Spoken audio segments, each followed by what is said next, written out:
সেডি হয়ে ব্রেকফাস্ট করে বেরিয়ে পড়েছি। কোথায় যাচ্ছি তিতির? আমরা কোথায় যাচ্ছি আজকে? তিতির কোথায় যাচ্ছি? কোথায় যাচ্ছি? আমরা যাচ্ছি গড় পঞ্চকোট। বলো ঐশী কোথায় যাচ্ছি আমরা? ওই তো বলেছি গড় পঞ্চকোট। চলো গড় পঞ্চকোট গিয়ে আমাদের আবার দেখা হবে। বাই বাই বাই করে দাও। আজকে ডে 2 ইন বারামতি, আর আমরা সকাল সকাল রেডি হয়ে প্লাস ঘন্টা খানেক ড্রাইভ করে এসে পৌঁছেছি গড় পঞ্চকোট। একসময় মানভূম অঞ্চলের একটি জমিদারির নাম ছিল পঞ্চকোট বা পাঞ্চে। পঞ্চকোটের নামকরণ সম্পর্কে কয়েকটা ডিফারেন্ট অভিমত থাকলেও জোসেফ ডেভিড বেগলারের মতে পাহাড়ের উপর সর্বমোট 5টা দুর্গ নির্মাণের ফলেই এই নামের সৃষ্টি। এখন যেটা গড় পঞ্চকোট রয়েছে পুরুলিয়ায়, সেখানে কিন্তু কিছু কিছু মন্দিরের ধ্বংসাবশেষ আমরা দেখতে পাই। পঞ্চকোট পাহাড়ের উপরে এবং নিচে মন্দিরগুলো দুর্গের পরবর্তী সময়ে বানানো হয়েছিল বলে জানা যায়। তবে একথা নিশ্চিত যে এখন পুরুলিয়া জেলার এই যে গড় পঞ্চকোটের জায়গাটায় আমরা আছি, সেটা একসময় দীর্ঘ সময় ধরে মল্ল রাজাদের অধীনে ছিল। ভাবতে পারেন এখানেও রাজা রাজেরা থাকতো। বিভিন্ন সূত্র থেকে জানা যায় যে একসময় গড় পঞ্চকোট ছিল পঞ্চকোট রাজাদের রাজধানী, কিন্তু এর ঐতিহাসিক সত্যতা নিয়ে অনেক প্রশ্ন রয়েছে। প্রচলিত প্রবাদ অনুযায়ী 80 খ্রিস্টাব্দে পঞ্চকোটের শেখর রাজবংশের প্রতিষ্ঠা করেন দামোদর শেখর। তবে শাহজাহান শাহর আমলে সরকারি চিত্রায়িত ইতিহাস অনুযায়ী বলা হয় যে বিহার সুবহার অন্তর্গত পঞ্চকোটের প্রথম জমিদার হলেন বীরনারায়ণ। তবে এত কিছু কে কোথায় ছিল তার ডিটেলসে না গিয়ে আমি এটুকু বলতে পারি যে ধ্বংসাবশেষ যদি এত সুন্দর হয়, তাহলে যখন এটা পুরোপুরি একেবারে কমপ্লিট ছিল সেটা কত সুন্দর হতে পারত। গড় পঞ্চকোটে সবচেয়ে উল্লেখযোগ্য যে মন্দির সেটা হলো পঞ্চরত্ন টেরাকোটা নির্মিত দক্ষিণ এবং পূর্ব দুয়ারি রাস মন্দির। মন্দিরের গায়ে ফুল ও আলপনার নকশা তো আছেই, সাথে খোল করতাল বাজানো অবস্থায় বা নৃত্যরত মানবীর মূর্তিও আমরা দেখতে পাই এখানে, যেমন আমি আপনাদের দেখালাম। তাছাড়াও রয়েছে কঙ্কালী মাতার মন্দির।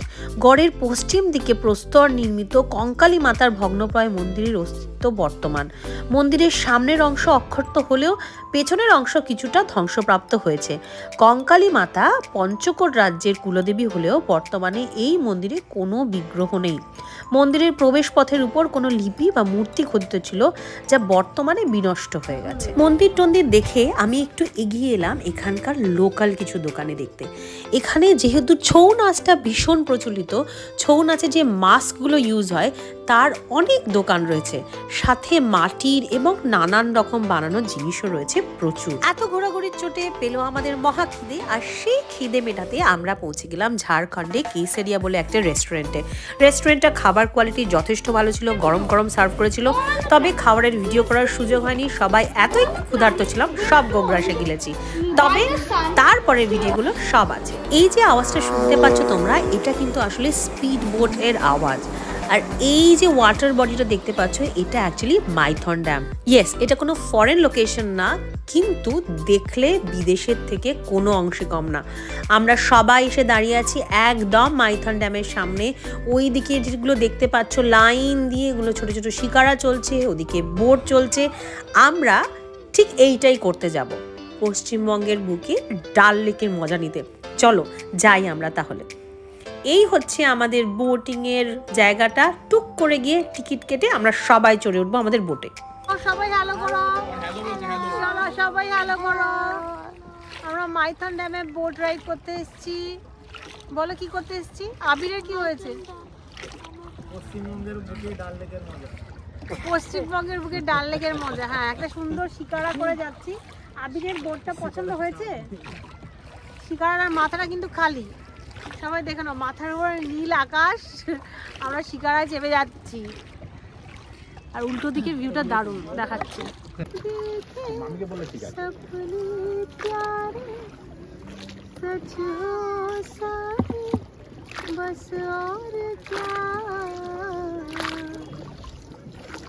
আমার দুলছে কিন্তু বোটটা, আমার মাথাটা কেমন ঝিমঝিম করছে।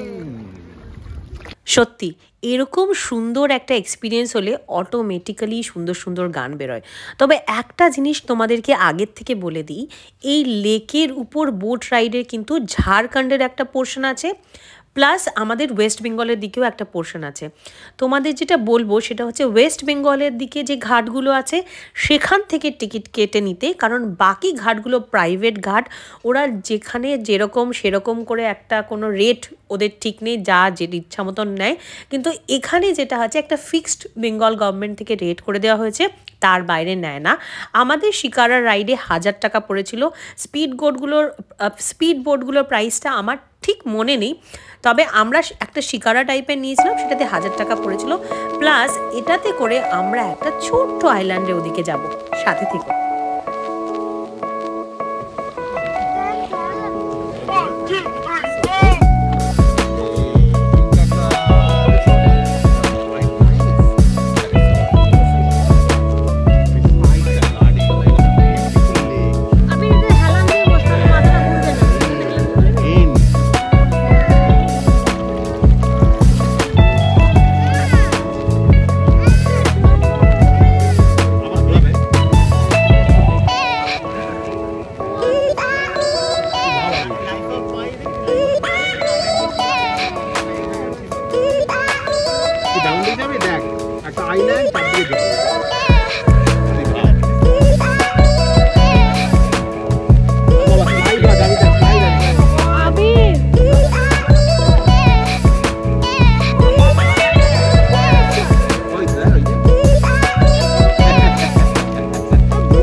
আমরা পৌঁছে গেছি সেই ছোট্ট আইল্যান্ডটায়।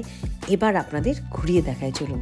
সামনে একটা বাচ্চাদের খেলার জায়গা রয়েছে, সেখানে সুইং রয়েছে, একটা স্লাইড রয়েছে, আর একটু এগিয়ে গেলেই এই সুন্দর জায়গাটা, চারিদিকে ছোট ছোট ছোট ছোট গাছ, আর ওখান দিয়ে এঁকে বেঁকে হেঁটে আসলেই সামনে দেখতে পাবেন একদম কিচ্ছু নেই, শুধু নীল জল।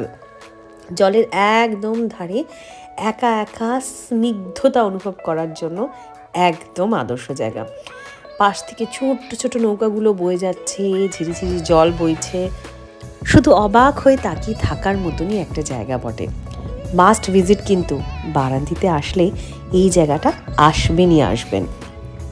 আমরা তো খুব এনজয় করলাম এইখানটায়, বাচ্চারাও খেললো, বেশ ছবি টবিও তোলা হলো, সুন্দর নেচারটাকে অনুভব করা হলো। আর সবার শেষে যেটা হলো, ফিরতি পথে সানসেটটাও দেখা হলো।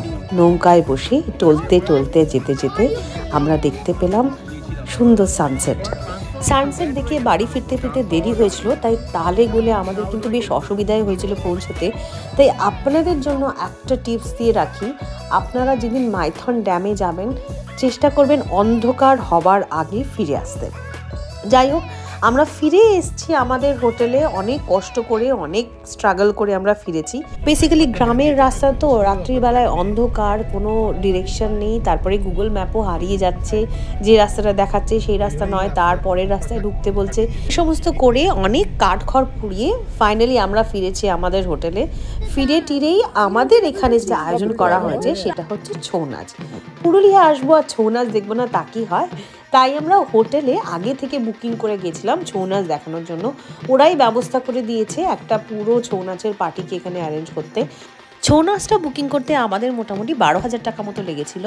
আপনি যদি আরও ওখানকার হোটেলের বাকি সবার সাথে টাকাটা শেয়ার করে নেন তাহলে নিশ্চয়ই কম পড়বে। চলুন আমরা তাহলে ছৌ নাচটা দেখতে শুরু করি। আর ছৌ নাচটা দেখতে দেখতেই আজকের ব্লগটা কিন্তু শেষ করব। আপনারা জানাতে ভুলবেন না ছৌ নাচটা কেমন লাগলো, সাথে এটাও জানাবেন যে আপনাদের ব্লগটা কেমন লাগলো। ভালো লেগে থাকলে একটা লাইক করে দেবেন, কিছু সাজেশন থাকলে কমেন্ট করবেন, আর খুব ভালো লেগে থাকলে আপনাদের নিজের কারোর আত্মীয় স্বজনের সাথে শেয়ার করতে ভুলবেন না। আজ তবে আসি, আবার দেখা হবে পরের ব্লগে।